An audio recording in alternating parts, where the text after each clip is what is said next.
बोलो hallelujah, hallelujah. आज महत्वपूर्ण बातें परमेश्वर के वचन से हर संडे की तरह सीखेंगे। याद रखो, बिना परमेश्वर के वचन के हम अधूरे हैं, तो इसलिए सब बाइबल लेकर के परमेश्वर के घर में आया करो। अगर नहीं है तो चर्च से खरीद लो। परमेश्वर ब्लेसिंग देने को तैयार है, हमको लेने लायक बनना है। ब्लेसिंग के लायक ठहरना पड़ता है उसकी हुजूरी में, तब ही वो ब्लेसिंग हम देख सकते हैं। और जैसा मैंने बोला, बिना वचन के अधूरे हैं, यानी कि बिना वचन के हम अधूरे हैं। हमारे जीवन में अगर वचन नहीं है तो हम अपने जीवन में आगे नहीं बढ़ सकते। तो अगर आगे बढ़ना है तो वचन उठाओ, बाइबल लेके आया करो। आमीन। प्रार्थना करेंगे, फिर आगे बढ़ेंगे। अपनी आंखों को सब बंद करें। महान अनुग्रहकारी परमेश्वर, तेरा कोटि कोटि धन्यवाद हो आपके लोगों के लिए जिन्होंने भी अभी इस वक्त दान दशवांश के बीज बोए हैं। खुदावन, जो इन्होंने बोया ये जानते हैं, तू जानता है। इनके एक एक पैसे, एक एक रुपए के बदले परमेश्वर जी आप इन्हें आज से ही 30 गुना, 60 गुना, 100 गुना दो, हजारों गुना दो। आकाश के जरों के खोल परमेश्वर, आकाश से आशीषों की बारिश इनके ऊपर आज कर दे परमेश्वर। खोल दे, आज खोल दे इनके ऊपर धन की आशीष खोल दे। बोल दे परमेश्वर, ये धनी हो जाएंगे। तू बोल दे परमेश्वर, आज से इनके काम का धन कमाइयों में बढ़ोतरी आए, रुके काम बने, कर्जे उतरे, गरीबी मिटते जाए, धनी आशीषित होते जाएं, इनकी मनोकामनाएं पूरी होती जाएं, सारी प्रार्थनाओं के उत्तर इनके आते रहें। हे परमेश्वर, आशीष दे दे खुदाबंद। मैं प्रार्थना करता हूँ पवित्र आत्मा आप इनके ऊपर आए, इनके अंदर आए, इनके साथ आए। पवित्र आत्मा इनके मनों को तैयार कर लो वचन के लिए, कि आज आपके वचन का अविनाशी बीज इनके मनों की आत्मिक भूमि में ऐसा बो दिया जाए कि अविनाशी बन जाएं, अनंत जीवन के लिए तैयार हो, उद्धार में बढ़ते चले जाएं, आत्मिक बने, धार्मिक बने और पवित्रता में बढ़ने वाले बन जाएं। तो पवित्र आत्मा आइए, अपने लोगों को अपने दास के अंदर होकर वचन प्रचार दें, शिक्षा दें। पवित्र आत्मा जी, एक एक शब्द, एक एक बात जो आपके दास के मुख से निकले वो आप ही की ओर से आपके सब लोगों के लिए हो, और आपके सब लोग आज वचन प्रचार को सुने, समझे, अपने जीवनों में लागू करें और शांति, आशीष, आनंद, चंगाई, छुटकारा, श्राप और बंधनों से आज़ादी को प्राप्त करने पाएँ। तो पवित्र आत्मा जी आइए, आगे की सभा में आपकी अगुवाई मांगते हैं। परमेश्वर जी आपकी रजामंदी मांगते हुए धन्यवाद सहित प्रार्थना मांगते हैं महागुरु प्रभु यीशु मसीह के सामर्थ्य रत्ती पवित्र नाम से। मिलकर बोलो आमीन, बोलो हालेलुया। खोलेंगे अपनी अपनी बाइबल में, आओ सभोपदेशक में उसके 7 अध्याय में हम मिल के पढ़ेंगे। सभोपदेशक उसका 7 अध्याय 8 वचन से पढ़ेंगे। जिनके पास बाइबल नहीं है वो LED स्क्रीन पे बाइबल वर्स मेरे साथ पढ़ेंगे। ध्यान से सुनो, टॉपिक लिखो। आज हम सीख रहे हैं धीरज के विषय में, पेशेंस के विषय में। आज आपको बताया जाएगा कि ये पेशेंस क्या है, धीरज क्या है। आवाज बढ़ाओ, पीछे तक आवाज आ रही है जी साफ? सब बोलो हालेलुया, प्रभु यीशु महाराजा की जय। तो लिखो टॉपिक, डेट डालो, आज की मीटिंग लिखो पेशेंस, धीरज। अब ध्यान से सुनना है, आज का वचन बहुत जरूरी है। पेशेंस जो है, धीरज जो है, ये एक ऐसी आदत है, अगर आपने अपने आप को लगा ली तो आप बड़ी बड़ी लड़ाइयों में जीत जाओगे। आपके सामने बहुत से चैलेंज आएंगे पर जीत आपकी होगी। पेशेंस जो है वो मसीह जीवन के अंदर, हमारे इस जीवन में जो हमको परमेश्वर ने अपने पीछे चलने के लिए बुला लिया है, इसमें बहुत ज़रूरी है। जिनमें पेशेंस नहीं है, जिनमें धीरज नहीं है, पेशेंस नहीं जो रखते हैं, जो धीरज नहीं रखते हैं, वो अपने जीवन में फलवंत नहीं हो सकते। ये बहुत ज़रूरी है। हम जब बाइबल को पढ़ेंगे उत्पत्ति से लेके प्रकाशित वाक्य तक, आप देखना परमेश्वर ने अपने लोगों को ब्लेसिंग बड़ी बड़ी दी है। परमेश्वर ने लोगों को जो गरीब थे उनको लाखोंपति करोड़ोंपति बनाया, पर उन्हीं को बनाया जो धीरज रख के उसके ऊपर आस लगाए बैठे थे, जो पेशेंस रखते थे। आप जगह जगह देखोगे, हम विषय से हम पढ़ते हैं जब दाऊद के बारे में विशेष तौर से उसने बोला कि जब मैं धीरज से उसकी बाट जोता रहा, उसने मेरी झुक करके सुनी। बोलो हालेलुया, मिलकर बोलो हालेलुया। क्या बोलता है दाऊद? कह रहे जब मैं धीरज से यहोवा की बाट जोता रहा, कह रहा उसने मेरी झुक के सुनी। दाऊद भी इंसान ही है, दाऊद भी परमेश्वर का बेटा ही है, जैसे आप परमेश्वर के बेटे बेटियां हो। दाऊद को परमेश्वर ने कोई और उपाधि नहीं दी खास, या एक दो स्वर्ग उसके नाम नहीं किए हुए, या परमेश्वर ने ये नहीं बोला कि ये अलग है बाकी सारे मसीह लोग अलग है। वो भी हमारे जैसा ही था, वो हमारे जैसा ही था, कुछ अलग नहीं था। पर ऐसा क्या है कि यहोवा उसके लिए स्वर्ग से झुक के सुन रहा है, झांक के देख रहा है। ऐसा क्यों? ऐसा क्या खास है दाऊद में? ऐसा इसलिए हुआ क्योंकि दाऊद के अंदर पेशेंस है, दाऊद के अंदर धीरज धैर्य है। और जिसके अंदर धीरज होता है, जिसके अंदर पेशेंस है, परमेश्वर आज भी उसकी अपने स्वर्ग से, स्वर्गीय सिंहासन से झुक करके सुनता है। उसको झुकने की जरूरत नहीं है, उसको हमारी आवाज़ सुन जाएगी। ऐसे भी उसको पता लग जाएगा कि कौन सा उसका बेटा बेटी उससे क्या बोल रहा है, उससे क्या मांग रहा है। पर दाऊद बोल रहे जब मैं धीरज से उसकी बाट जोने लगा, यहोवा ने मेरी झुक करके सुनी। वो पहले भी परमेश्वर से बोलता होगा, वो पहले भी परमेश्वर से प्रार्थना करता होगा, पर जब उसने अपने मन में धीरज को रखा और फिर प्रार्थना को शुरू किया। हम कोई ऐसे जन भी होते हैं, वो हर संडे चर्च में आ रहे होते हैं, उनके अंदर अपनी समस्याओं से आज़ाद होने के लिए खलबली होती है, हबड़ा दबड़ी होती है, जल्दी होती है। और कुछ वो जन होते हैं जो चर्च में आ रहे हैं और उन्होंने पहले दिन से अपने जीवन को और जीवन की हर समस्या को परमेश्वर को सौंप दिया है। अब उनको पता है कि मैंने परमेश्वर को बोल दिया, बता दिया, अपना जीवन उसको सौंप दिया, मेरा काम है कि मैं उसकी हुजूरी में आता रहूं, आती रहूं, यहोवा अपने आप ही सब करेगा। और जब यहोवा को पता लगता है कि इसने धीरज रखा है, अब इसके अंदर पेशेंस आ गई है, वो यहोवा अपने सिंहासन से झुक करके अपने बेटे बेटियों की सुनता है, उत्तर देता है और जीवन में काम भी करता है, चमत्कार भी करता है। धीरज ऐसी चीज है, पेशेंस ऐसी चीज है जो यहोवा को हमारी प्रार्थनाओं के उत्तर देने के लिए उत्साहित करती है, जोश में ले आती है। मैंने अभी आते ही क्या बोला कि यहोवा ब्लेसिंग देने को तैयार है, हम ब्लेसिंग के हकदार भी हैं, पर हमको उसके योग्य ठहरना पड़ता है। अब कोई बोले जी मैं तो बड़ा पेशेंस रख के आता हूँ, यहाँ 2 संडे हो गए मुझको आते, ये पेशेंस नहीं है। कोई बोले मेरे अंदर बहुत धीरज है जी, मेरे को 2 महीना हो गया चर्च में आते हुए, ये धीरज नहीं है। जब आपने टाइम लिमिट सेट कर दी है, यहोवा के आगे आपने दे दिया, वक्त सौंप दिया उसको कि इस वक्त पे मुझे सब कुछ चाहिए, तो वो याद रखना वो धीरज नहीं है, वो पेशेंस नहीं है। पर जब आपने यहोवा को अपना जीवन ही सौंप दिया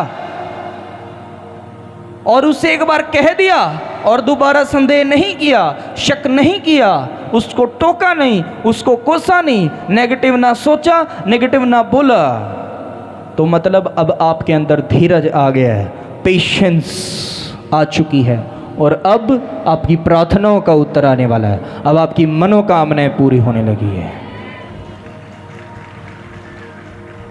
अब धीरज दिखाने के लिए तैयार हो जाओ, पेशेंस दिखाने के लिए तैयार हो जाओ, क्योंकि जो धीरज रखेगा, जो पेशेंस रखेगा, यहोवा उसकी झुक करके सुनेगा।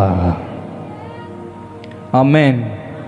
बहुत सारे लोग हैं वो चर्च में आए, यहोवा ने उनको उत्साहित किया, यहोवा ने उनके जीवन में चमत्कार किया। कोई 1 संडे आया, 2 संडे आया, 4 संडे आया, उनके जीवन में बड़ी बड़ी गवाहियाँ बन गई। फिर उनको लगा कि हम तो 4 संडे गए, हमारे जीवन में काम हो गया, किसी का बच्चा फौरन सेट हो गया जाके, किसी का नशा छूट गया, किसी के बच्चे सुधर गए, किसी का पति पत्नी सुधर गया, किसी को कोई ब्लेसिंग मिल गई, किसी का कोई काम बन गया। वो फिर यहोवा को छोड़ के भाग गए।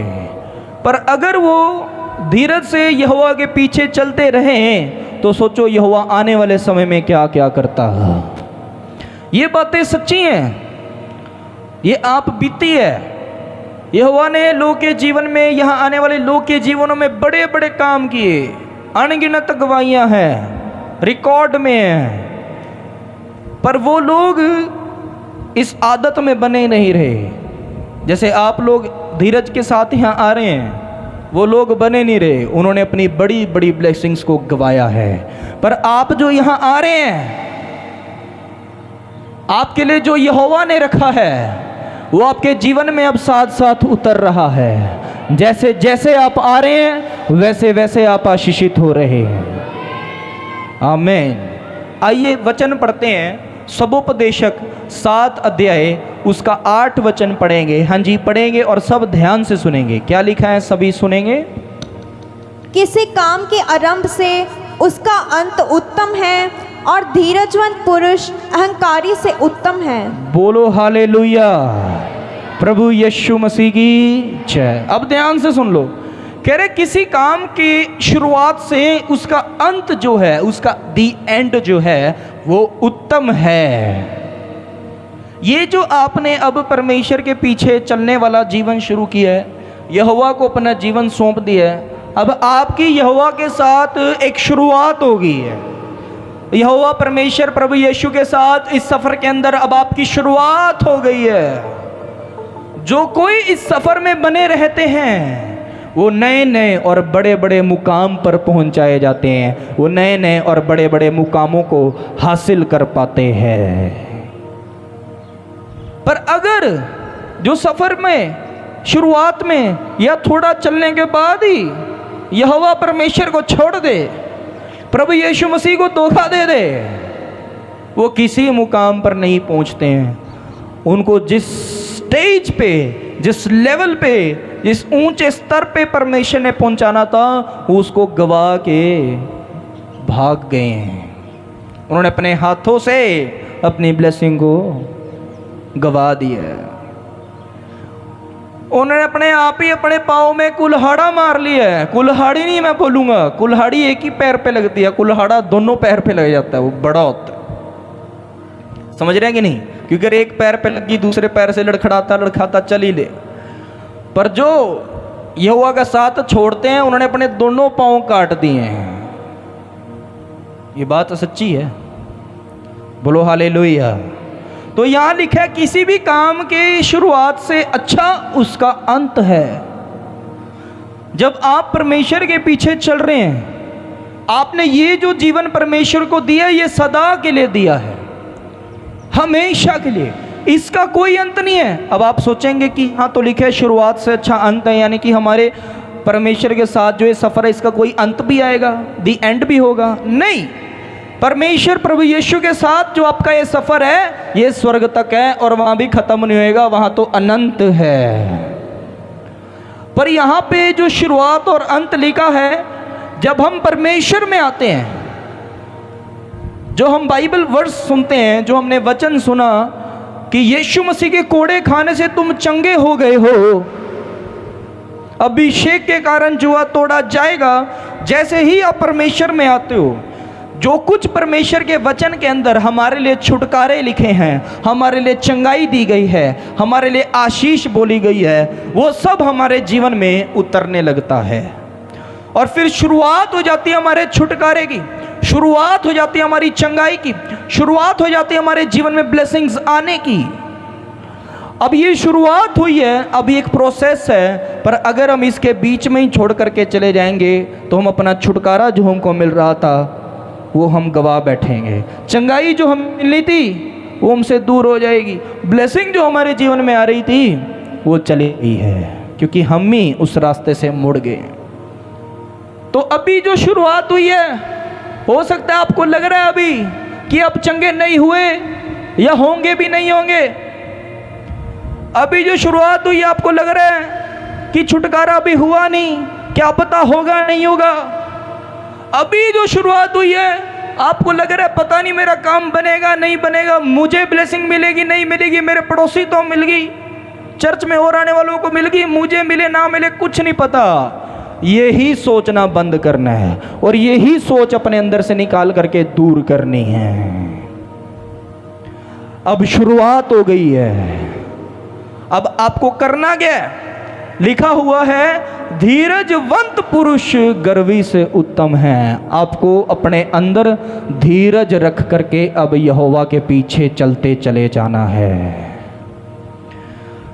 अब शुरुआत हो गई है, अब ये कैसे जज करें, ये कैसे पता लगाएं कि वो वाला अंत कब आएगा जिसके विषय में बाइबल में लिखा कि वो अच्छा है, कि ये छुटकारा जो है ये पूरी तरह कब तक हो जाएगा, ये चंगाई जो है हमको पूरी तरह कब मिल जाएगी, ये ब्लेसिंग जो है जो मैं पाने आया हूँ ये मेरे जीवन में कब उतरेगी। ये तब उतरेगी जब तुम्हारे अंदर धीरज आ जाएगा, जब तुम्हारे अंदर पेशेंस आ जाएगी। क्योंकि क्या पढ़ा है हमने वचन में, दाऊद क्या बोलता है, जब मैं धीरज से उसकी बाट जोने लगा यहोवा ने मेरी बोलो बोलो झुक के सुनी। अपने अंदर अब उत्साह उत्पन्न करो यहोवा के पीछे चलने के लिए, अपने अंदर जोश उत्पन्न करो यहोवा के पीछे चलने के लिए, और भूल जाओ अपने बंधनों को, उन बदरूहों को, उन बीमारियों को, उन परेशानी को, उन तंगियों को। अपने अंदर ऐसा धीरज उत्पन्न करो, फिर जो यहाँ लिखा है कि अंत उत्तम है, उत्तम यानी कि सबसे अच्छा, तो याद रखो सबसे अच्छा आपके जीवन में उतर जाएगा, उत्तम आशीष आपके जीवन में आ जाएगी। बाइबल में क्या लिखा है, उत्तम दान वरदान कहाँ से आता है? ऊपर से आता है। यहोवा कहाँ है? ऊपर। तो जब वो आपका धीरज दिखेगा, धीरज से बाट जो ना दिखेगा, तो वो ऊपर से जब झुकेगा तो फिर क्या होएगा? आशीष आएगी, उत्तम ही आएगी। तो ऐसा क्या है जो स्वर्ग से प्रार्थनाओं का उत्तर ले आएगा? ऐसा क्या है जो मनोकामनाओं की पूर्ति स्वर्ग से आ जाएगी? धीरज ही सब कुछ है जो अब करवाएगा। ये मन से होता है और ये मन के अंदर का ये बदलाव है। अभी यहाँ कितने सारे लोग बैठे हैं, हो सकता है वो सुन रहे हैं और आज से पहले उनके अंदर धीरज ना था, आज से पहले पेशेंस कहीं भी नहीं थी। हो सकता है यहाँ बैठे हुए इस वचन को सुनने से पहले अविश्वास, अल्पविश्वास मन में रखे थे, परमेश्वर को छोड़ने का निर्णय लेने को ही थे, शक संदेह अपने मनों में लेके बैठे थे। पर आज के बाद कोई भी अपने मन के अंदर ऐसा कुछ ना सोचना। आज ये सोचो कि परमेश्वर जितना वेट करवाए मैं उससे ज़्यादा वेट करने को तैयार हूँ। परमेश्वर जितना इंतजार कराए मैं उससे ज़्यादा इंतजार करने को तैयार हूँ। फिर उत्तम आ जाएगा, उत्तम आ जाएगा। बोलो हालेलुया। परमेश्वर जो है वो लिमिटेड नहीं है, वो अनलिमिटेड है, वो सीमित नहीं है, वो असीम खुदा है। ब्लेसिंग किन के जीवन में नहीं आती, काम किन के नहीं बनते? जो परमेश्वर के लिए असीमित नहीं है, जो परमेश्वर के लिए अनलिमिटेड नहीं है। अब असीमित कौन है? अनलिमिटेड कौन है? जिनके अंदर धीरज है, जिनके अंदर पेशेंस है, क्योंकि उन्होंने यहोवा को सीमित नहीं कर दिया अपने जीवन में, कामों तक नहीं है, बस यहोवा के प्रेमी हैं और यहोवा के पीछे चल रहे हैं। तो जब वो ऐसा असीमित खुदा है, अनलिमिटेड गॉड है, तो मेरी बात को सुनो। अब मैंने ये बोला कि वो अनलिमिटेड है, असीमित है, यानी कि कोई सीमा नहीं है, वो अपार है, ठीक है। अब इधर आप हो, अब जब आप भी ऐसे ही असीमित होकर के पीछे चलते जाओगे तो सोचो सीमा नहीं होएगी, इतनी ब्लेसिंग्स आएंगी, कोई गिनती नहीं होएगी, इतनी आशीषें आएंगी। पर एक बार धीरज मन में बनाओ तो सही, धीरज मन तो बनो तो सही। जो वचन में लिखा है वो हमेशा पूरा होता है, उत्तम मिलेगा, उत्तम आएगा। आमीन। अब आगे एक और वचन देखो, कह रहा है 9वां वचन कह रहा है, अपने मन में उतावली से क्रोधित न हो, क्योंकि क्रोध मूर्खों ही के हृदय में रहता है तो की इच्छा पर चलता है। अब मेरी बात को ध्यान से सुने, अगर हम अपने मन के अंदर धीरज को उत्पन्न ना करें, पेशेंस ना ले आए, तो क्या होगा? आपको हर वक्त क्या रहेगा? चिंता रहेगी, परेशानी रहेगी। आपको आपकी जो समस्याएं हैं वो अगर छोटी भी है वो बहुत बड़ी नजर आने लग जाएगी और वो बड़ी होती चली जाएगी। और फिर अंदर क्या उत्पन्न होगा? अविश्वास उत्पन्न होगा, अल्प विश्वास उत्पन्न होगा।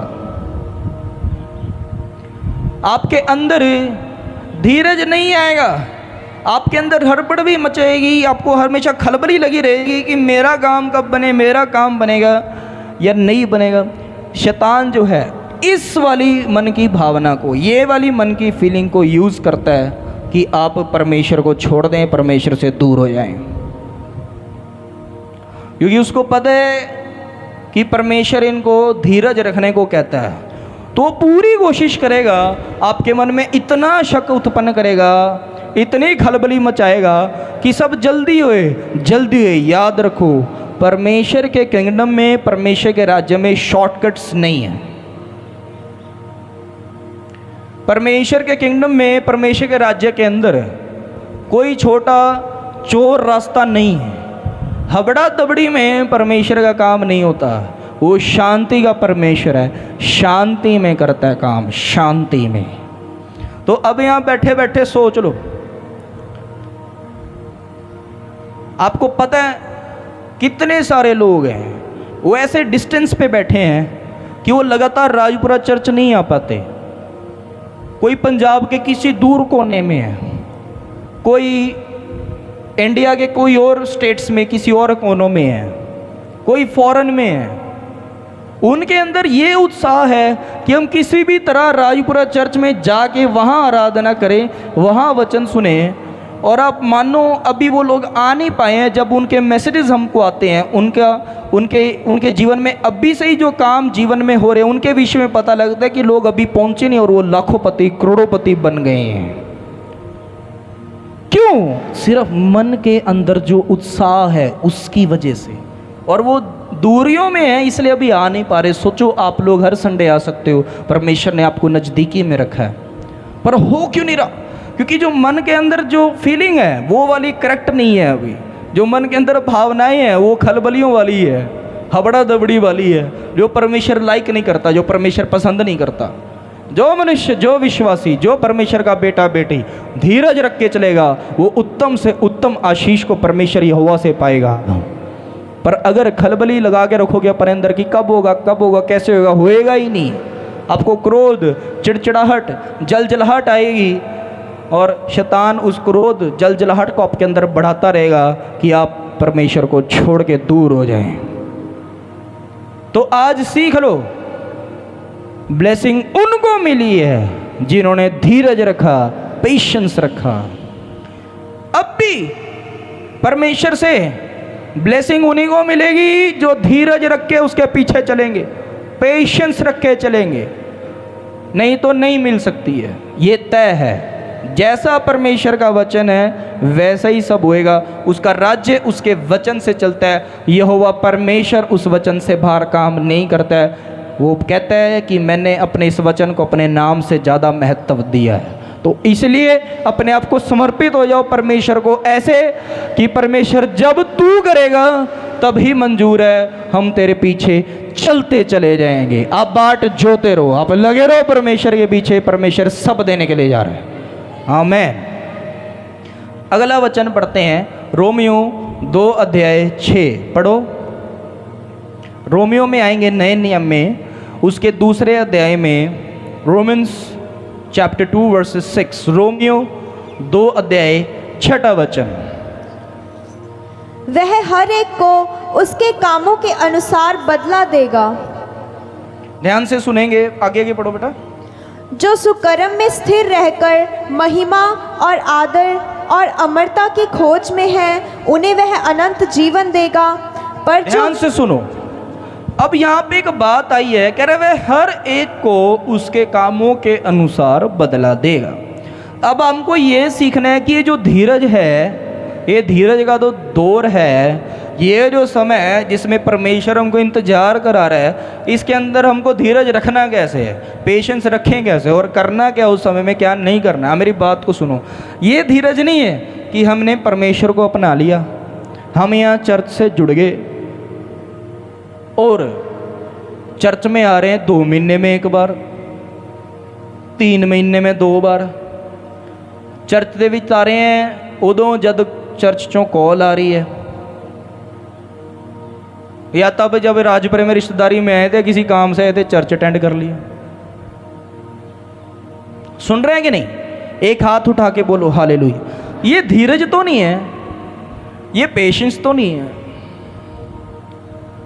अब ये धीरज नहीं है कि परमेश्वर को कह दिए चल ठीक है परमेश्वर जब तू देना दे दी, पर कोई आत्मिक जीवन है ही नहीं, ना बपतिस्मा लिया, ना कभी घर में आराधना करते हैं बैठ के, ना प्रार्थना करते हैं, ना कभी बाइबल पढ़ते हैं। ये धीरज नहीं, ये पेशेंस नहीं है,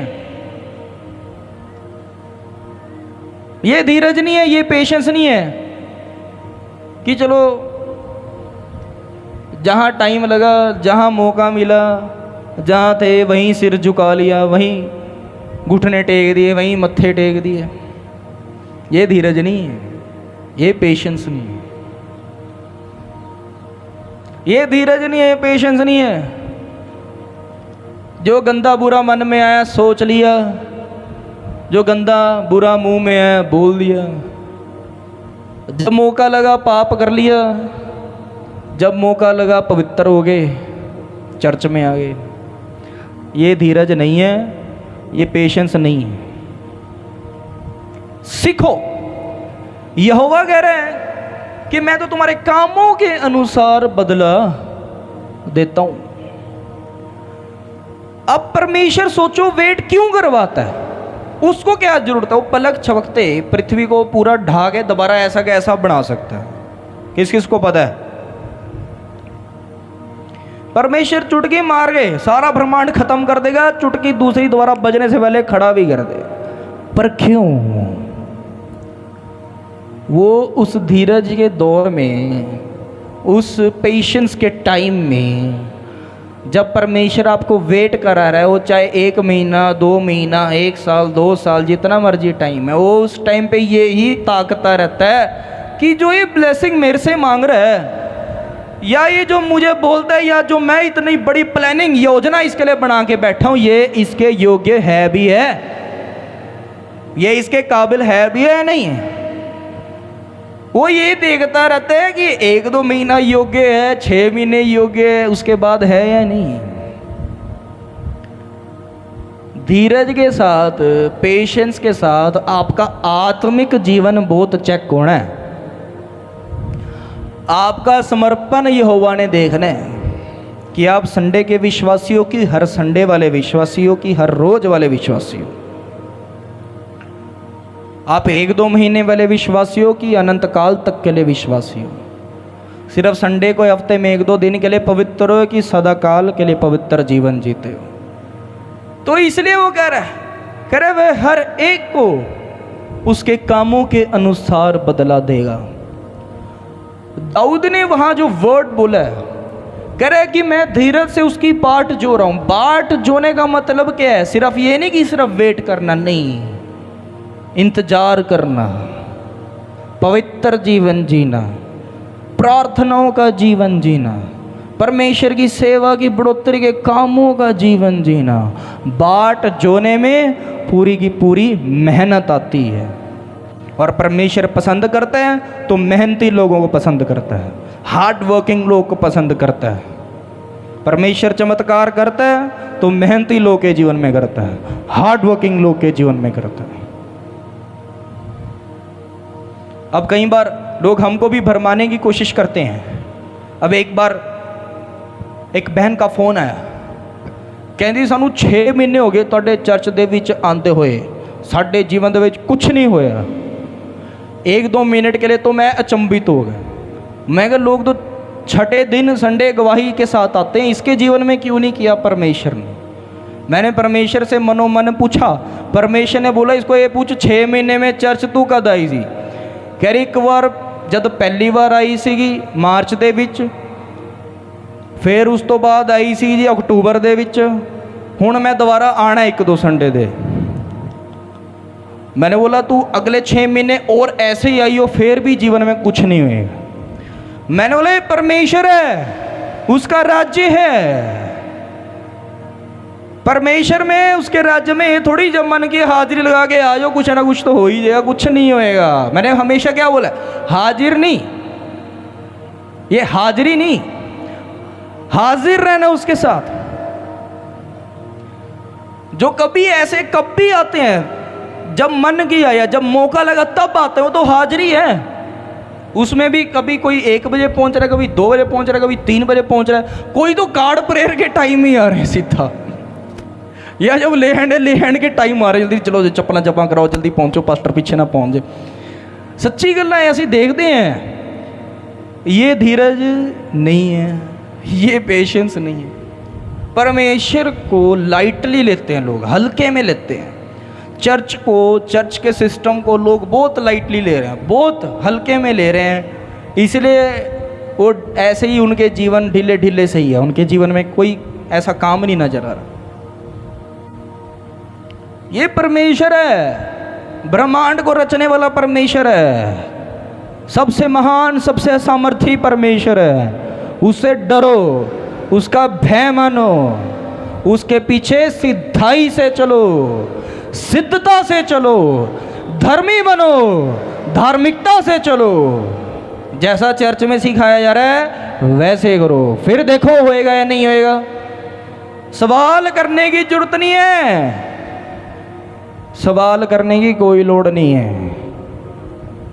अगर आप एक सवाल करेंगे परमेश्वर से, परमेश्वर ये याद रखना आपके अनगिनत पापों को माफ़ कर चुका है, फिर पहले अनगिनत पूरे कराएगा, ले पहले इसकी भरपाई कर। समझ रहे हैं? हम तो हर दिन इतने बड़े बड़े अधर्म करते हैं, पाप करते हैं, गलतियां करते हैं, गुनाह करते हैं, हमको पता भी नहीं चलता, हमको पता लगता है अगले दिन भूल जाते हैं। अगर परमेश्वर जायजा ले मनुष्य के गलत बुरे गंदे कामों का, फिर तो कभी भी यहोवा से आशीष नहीं मिलनी। इसलिए परमेश्वर माफ़ी कर देता, भी छोड़ो। इन्होंने कहा 1-2 पाप करने तो बड़े सारे करते, समझ रहे हैं? इसलिए कभी भी परमेश्वर के आगे सवाल नहीं करना। हमारा काम है उनकी परमेश्वर को समर्पित रहें बस। बाकी कब क्या करना है, किसने सोचना है, ये बोलो परमेश्वर। अगर हम ऐसे चलेंगे तो हमको उत्तम मिलेगा। तो इसलिए यहाँ लिखा है वो हर एक को उसके कामों के अनुसार बदला देगा। तो हाजिरियाँ नहीं, हाजिर रहना है, हाजिर। परमेश्वर को ऑलवेज अवेलेबल दिखाओ अपने आप को, परमेश्वर के लिए ऑलवेज अवेलेबल रहो। हर संडे अवेलेबल रहने वाले बन जाओ, हर रोज परमेश्वर के लिए तैयार रहने वाले बन जाओ। और आगे लिखा है जो सुकर्म में स्थिर रहकर महिमा आदर अमरता की खोज में है, उन्हें वह अनंत जीवन देगा। ये क्या लिखा है, ध्यान से सुनो। करे जो सुकर्म में स्थिर रहेगा, ये सुकर्म यानी कि अच्छा काम, ये जो परमेश्वर पर विश्वास करना है, ये जो उसके पीछे धीरज के साथ चलना है, अरे इससे अच्छा और भला काम कोई और नहीं है, इससे अच्छा और भला उपाय कोई और नहीं है, इससे बेस्ट सॉल्यूशन कोई और नहीं मिलेगा। मैंने क्या बोला, हमको पता लगाना है कि धीरज वाले दौर में करना क्या है, करना क्या है। कह रहे महिमा आदर अमरता की खोज में रहना। ये नहीं कि अभी 1 महीने में आए, 2 महीने में 2 बार आ गए, कोई प्रार्थना का जीवन नहीं है, किसी प्रकार की कोई मेहनत परमेश्वर के लिए नहीं कर रहे हैं। और इसको हम धीरज कहवाएं, इसको हम खुद भी धीरज कहें, इसको हम पेशेंस कहें, नहीं। आज सीख लो, कि उसकी महिमा की खोज में रहो, हमेशा तत्पर रहो, तैयार रहो कि कब संडे आए और मैं चर्च में जाऊं, वहां जम के आराधना करूं, परमेश्वर की महिमा करूं, वहां गौर से उसका वचन सीखूं, उसकी महिमा में बढ़ूं, वहां बीज बोयाऊं। करा आदर, हमेशा ताक में रहो, हमेशा कोशिश में रहो कि कब कहां परमेश्वर मौका दे, और जहां लोग परमेश्वर की निंदा करते हैं वहां मैं परमेश्वर की महिमा उनके आगे करूं। मैं ना डरूं, मैं ना घबराऊं, मैं ना शर्माऊं, जगह जगह परमेश्वर के नाम का वर्णन करूं, जगह जगह उसकी महिमा का प्रचार करूं, जगह जगह उसकी स्तुति करूं। लिखा है अमरता, याद रखो, धरती पर दिखने वाली, मिलने वाली आशीषें जो स्वाभाविक है, जो दृष्टि में है, ये मिलती रहेंगी, पर याद रखो अनंत जीवन जो है वो परमेश्वर का मूल मकसद है। हमेशा याद रखना कि धरती पर जो मिल रहा है ये तो आगे अपने आप मिलता रहेगा। हमेशा ये याद रखना कि अनंत जीवन जो है वो परमेश्वर ही देगा, वो परमेश्वर ही दे सकता है। तो ये जो धीरज रखने का दौर है, इसमें परमेश्वर चाहता है कि आप उसकी महिमा की खोज में रहो, उसका आदर, उसका प्रचार करने की खोज में रहो, खोज में रहो कि परमेश्वर आपको अनंत जीवन दे, क्योंकि उन्हीं को कह रहा है वो अनंत जीवन देगा भी। लोगों को शौक नहीं है चर्च आने का, वो महिमा नहीं खोज रहे, वो उसका आदर नहीं कर रहे, वो अनंत जीवन को नहीं खोज रहे। लोगों को कोई शौक नहीं है प्रार्थना करने का, वो उसकी महिमा नहीं कर रहे, उसका आदर मान सत्कार वो नहीं कर रहे, अमरता की खोज वो नहीं कर रहे, अमरता उनको नहीं मिलेगी। जो बाइबल में लिखा है एज इट इज उसको मानना शुरू करो। लिखा हुआ है कि उसके खोजियों को कोई कमी घट नहीं होती। अरे जो खोजता है उसको ही कुछ मिलता है। अरे परमेश्वर का राज्य फलदायक भूमि है, आपके लिए हीरो की खान है। अगर कोई खान में खुदाई करे कि मुझे हीरा मिले, अगर 1-2 फुट गहरा खड्डा कर भी दे, 3-4 फुट गहरा खड्डा कर भी दे, उसको ये पता है हीरे की खान है, इसमें हीरा मिलना है। पर अगर खोदते खोदते थक के छोड़ के भाग जाए तो हीरो को खुद गवा के गया है, क्योंकि जब पता है कि ये खान हीरे की है, थोड़े से गड्ढा करने पे नहीं मिली तो थोड़ा गहरा करने से जरूर मिल जाएंगे, पर वो थोड़े में ही थक के चला जाएगा तो फिर कुछ नहीं मिलेगा। परमेश्वर का राज्य हीरों की खान है। आप खोजते रहो, खोद दो। आज खोजने लगे हो, ये सोचो अब खोजते ही रहना है, खोदते रहेंगे, हीरे अपने आप ही बटोर के जाएंगे। तो जब बोल दिया कि खोजते जो हैं उनको कोई कमी घटी नहीं आती है, तो तब तक खोजते रहो जब तक ब्लेसिंग्स आपको दिखी है। यहाँ आने वाले जो लोग हैं, आप हर संडे सुन रहे हैं, क्या ये काम कोई और कर सकता है? चर्च में आ रहे हैं लोग, ट्यूमर गायब हो रहे हैं, रिपोर्ट्स नॉर्मल लेके आपके सामने आ रहे हैं, डॉक्टर्स ऑपरेशन लिख रहे हैं, ऑपरेशन की जरूरत नहीं पड़ रही, रिपोर्ट ही नॉर्मल होगी, डॉक्टर हैरान हो रहे हैं। लोग तुच्छ जान रहे हैं, अछूत जान रहे हैं, छोटा जान रहे हैं, बड़ा जान रहे हैं। लोग आते आते लाखोंपति करोड़ोंपति बन रहे हैं। क्या ये कोई और कहीं और हो सकता है? कहीं नहीं होएगा, कभी नहीं होएगा, ये यहीं होना है। जीवित परमेश्वर ही है जो ये सब कर सकता है। तो उसके राज्य में, जो उसका ये राज्य हीरो की खान है, इसमें खोजते रहो, खोदते रहो, आपको ब्लेसिंग मिलती चली जाएगी। आमीन। और याद रखो, जो हीरा सबसे ज़्यादा गहराई में मिलता है उसका दाम सबसे ज़्यादा लगता है। जिसको ज़्यादा वेट परमेश्वर करवा रहा है उसको सबसे बड़ी ब्लेसिंग भी परमेश्वर देता है। बोलो हालेलुया। तो कौन कौन तैयार हैं इस अच्छे काम में स्थिर रहकर उसकी महिमा को खोजने के लिए, उसका आदर खोजने के लिए, अमरता को खोजने में कौन कौन लगे रहेंगे? अनंत जीवन होने का ही होगा। बोलो हालेलुया, मिलकर बोलो हालेलुया। तो आज यहाँ बैठे बैठे मन के अंदर इन बातों को ऐसे गढ़ के लिख दो कि आप खुद ना मिटा पाए। शैतानी आत्माएं जो भरमाने को आती हैं वो मिटा ना दे, लोग की बातें आपके अंदर से मिटा ना दे। हर बात में वचन के ऊपर भरोसा रखना शुरू करो।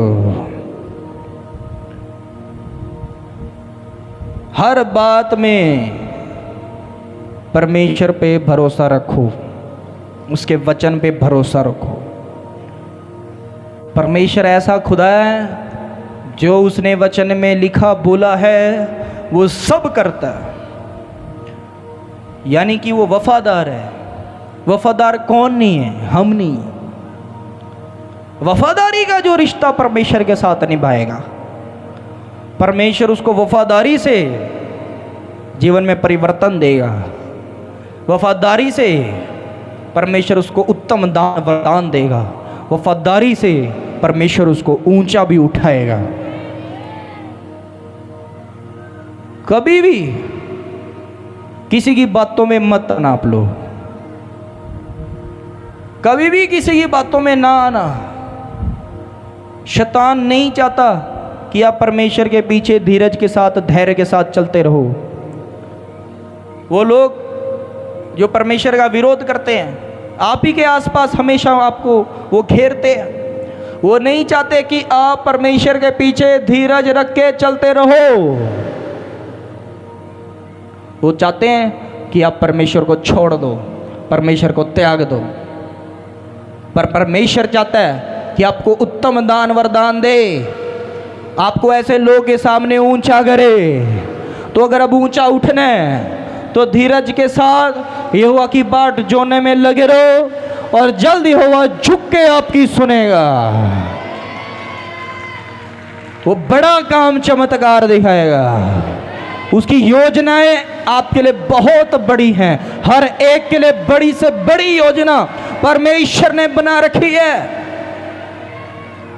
और ये उसकी योजना का हिस्सा है। आमीन, बोलो हालेलुया। आज ये बातें सीख के जाओ, क्योंकि बड़ी जल्दी चर्च में स्पेशल मीटिंग्स जो रेगुलर चलती है, लगातार चलती है, एवरी संडे चलती है, वो शुरू होने वाली। अभी मैं प्रेयर में हूँ, फास्टिंग प्रेयर में हूँ, क्योंकि वो जो लगातार चलने वाली मीटिंग्स होती हैं, जो एवरी संडे चलती हैं, हर संडे चलती हैं, उन मीटिंग्स में जो लोग रेगुलर आते हैं, हर संडे आते हैं, उनके जीवन में एवरी संडे गवाहियाँ बनती हैं। और उन दिनों के बीच और उन दिनों के बाद गवाहियाँ बनती रहती हैं, इनके लोग के काम बनते रहते हैं। बड़ी जल्दी प्रेयर बॉक्स भी बड़ी जल्दी लिखवाने वाला हूँ मैं। और जैसे ही परमेश्वर की तरफ से मुझे आवाज़ आएगी, मुझे अगुवाई होएगी, मैं स्पेशल मीटिंग्स में अनाउंस करूँगा। उससे पहले मैं चाहता हूँ कि आप धीरज का स्वभाव बना लो। जब परमेश्वर कहेगा, जितने संडेज़ के लिए परमेश्वर कहेगा तब होगा, उतने संडे मीटिंग्स स्पेशल रेगुलर चलेंगी। मैं नहीं चाहता कोई भी आधा अधूरा रह जाए। मैं नहीं चाहता कोई भी जो यहाँ आ रहे हैं वो बीमार, परेशान, तंग, गरीब रह जाए। अब परमेश्वर यहोवा जो है इस अंतिम युग में, इन अंतिम दिनों में अपने स्वर्ग के भंडारों को खोल के आशीषें दे रहा है, पर उनको जो धीरज के साथ उसकी बाट जोड़ने में लगे हुए हैं। तो आज ही तैयार हो जाओ, धीरज के साथ बाट जोड़िए और परमेश्वर बड़े बड़े काम करने के लिए जा रहा है। यहाँ आने वाला कोई बीमार, तंग, परेशान, गरीब नहीं रहेगा। लिख के ले लो, परमेश्वर बड़े बड़े काम, चमत्कार करेगा आपके जीवनों में। पर याद रखना, शैतान काम ही ऐसा करता है कि आपको पहचानना नहीं जाएगा कि ये काम शैतान मुझे भटकाने के लिए कर रहा है। बोलो हालेलुया, बोलो प्रभु यीशु महाराजा की जय। अब लोगों को मैंने बोला अभी शैतान प्रॉब्लम्स को बड़ा दिखा के भटकाता है, ऐसा तो होता ही है, ये तो आपको अच्छे से पता है। लोगों को शैतान ऐसा भटकाता है कि वो परमेश्वर को छोड़े।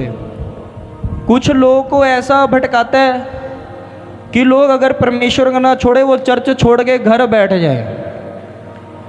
कुछ लोगों को ऐसा भटका देता है, भरमा देता है कि वो चर्च छोड़ के किसी और चर्च चले जाए या कहीं और चले जाए।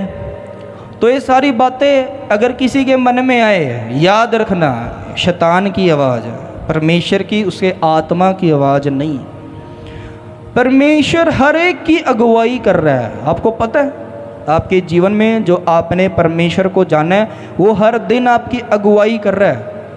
अगर आपको पहचानना है, याद रखना जो आपके मन में आ रहा है अगर वो वचन से मेल खाता है वो परमेश्वर की अगुवाई है। पर अगर आपके मन में जो आ रहा है वो वचन से मेल नहीं खा रहा, वो शैतान आपको भरमाने की, भटकाने की कोशिश कर रहा है। हो सकता है आपको कोई मसीही मिले, हो सकता है आपको कोई परमेश्वर को अच्छे से जानने वाला, वचन को जानने वाला मिले, पर याद रखना हर उस जन में भी परमेश्वर का आत्मा काम नहीं करता है। ज़्यादातर लोगों में शैतान का आत्मा काम कर रहा है। हो सकता है आप सोचो कि हम तो अभी परमेश्वर में नहीं हैं, हमको तो अभी इतनी नॉलेज नहीं है, अब ये जन तो हमसे पहले से है, चलो इसकी बात सुन ले है। उसकी भी बात की प्रतीति तब नहीं करनी है, पहले उसकी बात को सुन लेना। और जो यहाँ सिखाया जा रहा है, बताया जा रहा है वचन से, बाइबल खोल के, बाइबल का वचन एलईडी पे लगा के, अगर इन बातों से मेल खा रहा है तो परमेश्वर के आत्मा की आवाज़ है, अन्यथा नहीं तो शैतान भड़काने के लिए, भटकाने के लिए आके खड़ा हुआ है। बोलो हालेलुया, मिलकर बोले हालेलुया, प्रभु यीशु महाराजा की जय। जब मैंने परमेश्वर को अपना जीवन दिया था सेवकाई के लिए, गौर से सुनो, उससे कुछ समय पहले तक मैं लाखोंपति बनना चाहता था, करोड़ोंपति बनना चाहता था। किसके लिए? और ये नहीं कि वो बहुत डिफ़िकल्ट होना था मेरे लिए या वो हो नहीं सकता था, वो तय था, वो कुछ दिनों में, कुछ महीनों में हो जाना था। मैं क्यों बनना चाहता था? मैं सोचता था कि मैं खुद भी चमकूँगा और जो मेरे पास ज़रूरतमंद आए करेंगे मैं उनकी मदद किया करूँगा। और ये उन अगुवाइयों में से एक अगुवाई है जो मुझे तब हुई थी जब मेरे को परमेश्वर ने सेवा में आने के लिए कहा था।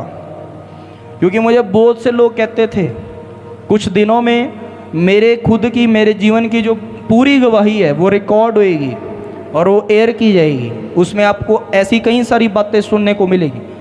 क्योंकि मेरे को बहुत से लोग कहते थे कि आपकी सेवा की बुलाहट है, आपको परमेश्वर ने ये करना है, वो करना है। मैं सब यही कहता था कि अगर वो परमेश्वर ने करना है, वो मुझे खुद कहे। तो मुझे परमेश्वर ने जब बहुत बार अगुवाई की तब मैंने माना था कि हाँ मैंने सेवा करनी है। और उन अगुवाइयों में एक अगुवाई ये थी, परमेश्वर ने बोला था कि तू लाखोंपति बन के भी, करोड़ोंपति बन के भी कितने लोगों को करोड़ोंपति बना देगा बता। तो मेरे मन में है मदद तो कुछ 100 रुपये की होती है, कुछ 1000 की होती है, लाखों करोड़ोंपति की तो होती नहीं है। बोलो है या नहीं? आज के टाइम पे अगर आप गाड़ी बाइक पे जा रहे हो, कई सड़क पे आपसे कोई ज़रूरतमंद, कोई गरीब मांगने आए, उसको 5 का सिक्का दो, आपको 5 लौटा के साथ में देगा, ले 10। सुन रहे हो? तो दौर ऐसा है। तो कुछ 100 कुछ 1000 भी मदद नहीं है। परमेश्वर ने मेरे को कहा था तू ऐसा कर, तू मेरी सेवा कर, तू प्रार्थना कर, तेरे सामने जो होएगा और जो सैकड़ों दूर भी तेरे से जो होगा उनको मैं अपने आप करोड़पति बना दूंगा। और यहाँ पे आने वाले लोग जो आज से 2 साल पहले 3 साल पहले चर्च में जुड़े थे, यहाँ बैठोगी कईयों की गवाहियाँ सुन लो, जिनके अपने खुद के मकान नहीं थे, अपने मोहल्लों में सबसे बड़े बड़े मकान हैं उनके, जो धीरज से मेरे साथ चले हैं सेवकाई में। यहाँ आने वाले लोग, जिनके बच्चों को लोग देख के कहते थे कुछ नहीं करेंगे, आज फॉरेन कंट्रीज़ में सेटल है, पक्के हो गए, वहाँ के सिटीज़न हैं, वहाँ अपने 2-2 मकान हैं, अपने अपने बिजनेस चल रहे हैं, अपनी अपनी गाड़ियों में घूमते हैं वहाँ पे। यहाँ आने वाले लोग जो धीरज से आते रहे, आज कोई कर्जे उनके ऊपर नहीं है, कोई केसेस उनके ऊपर नहीं है, कोई बीमार तंग परेशान नहीं है। जिन्होंने भी यहाँ पे अपने परमेश्वर को जाना, आके धीरज से उसके पीछे चले, शिक्षा को माना जो यहाँ दी जाती है, क्योंकि वो खुद जानते हैं शिक्षा में वो स्थिर है या नहीं है, खरे हैं या नहीं है परमेश्वर के वचन के साथ। कोई बीमार परेशान तंग नहीं है, सब फलवंत हैं, सब आशीषित है।